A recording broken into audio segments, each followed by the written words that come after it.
Qui peut me dire où se trouve le plus de clients? Le plus de personnes? Pour qu'on gagne l'argent, selon vous? Le plus de personnes pour qu'on gagne l'argent se trouve où? Conscient qui cherche la solution. Conscient qui cherche la solution, d'accord? Oui, qui d'autre? Oui. Conscient du problème? Oui.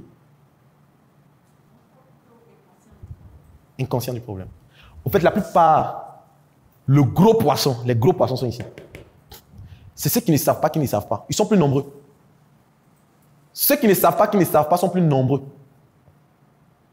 Ceux qui sont conscients qu'ils ont un problème, ils sont très peu. Et d'autres, même quand ils ont ça, ils nient. Et moi, je dis aux gens que le cerveau va refuser d'admettre que vous êtes bête. Je veux dire quelqu'un qui, normalement, est fainéant.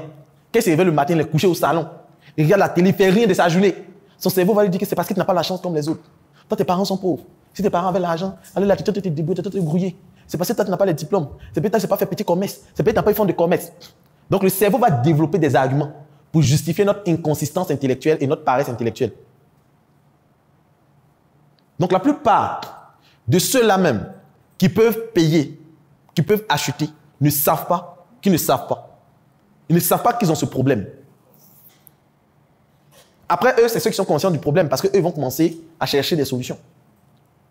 Mais plusieurs personnes, lorsqu'elles communiquent, elles ignorent la mine d'or.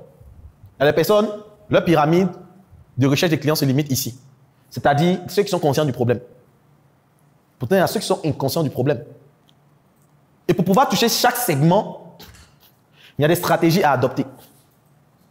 Il y a un type de communication qu'on fait en fonction du niveau de conscience de la personne. Mais les prospects, c'est ceux qui sont ici. Ceux qui sont conscients de la solution et qui recherchent des solutions. Eux, ils sont ici. Ils sont à ce niveau. Les prospects. Donc, j'espère qu'on a bien compris la notion de prospect. Voilà, c'est ça.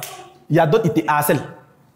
Moi, je connais un, il m'a tellement poursuivi que moi-même, c'est comme ma fille qui se trouve derrière là-bas que j'ai eu encadré. Donc, à la limite, il dit bon, c'est bon. Parce qu'il voulait qu'on travaille ensemble, il faut machin paye. Après, il va que non, mais c'est lui qui n'a pas le temps, c'est pas lui qui est là. Après, c'était jusqu'à ce que, aujourd'hui, elle devienne ma fille, qu'on travaille ensemble.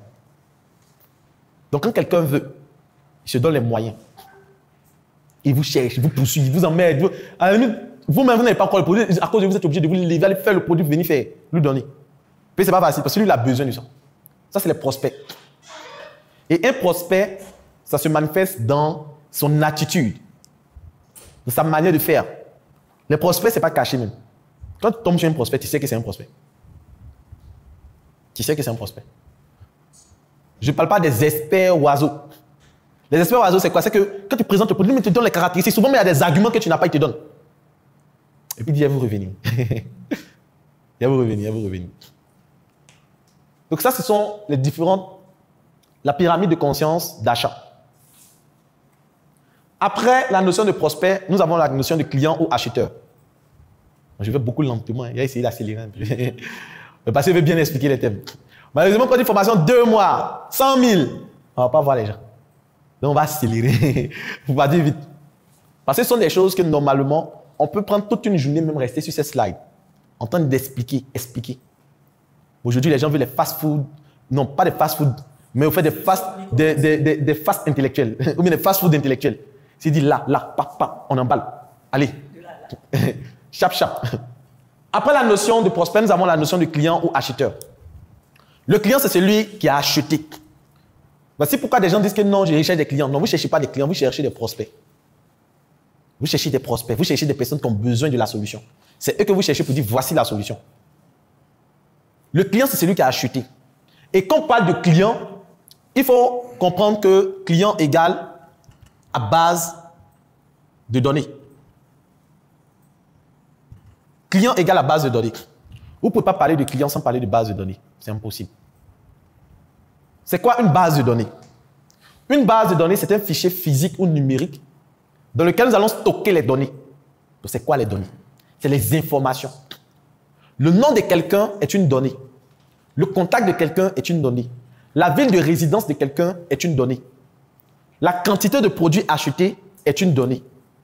La fréquence d'achat est une donnée. Les mots et expressions utilisés pour acheter le produit est une donnée. L'heure à laquelle le client a passé la commande est une donnée. La raison pour laquelle le client a acheté le produit est une donnée.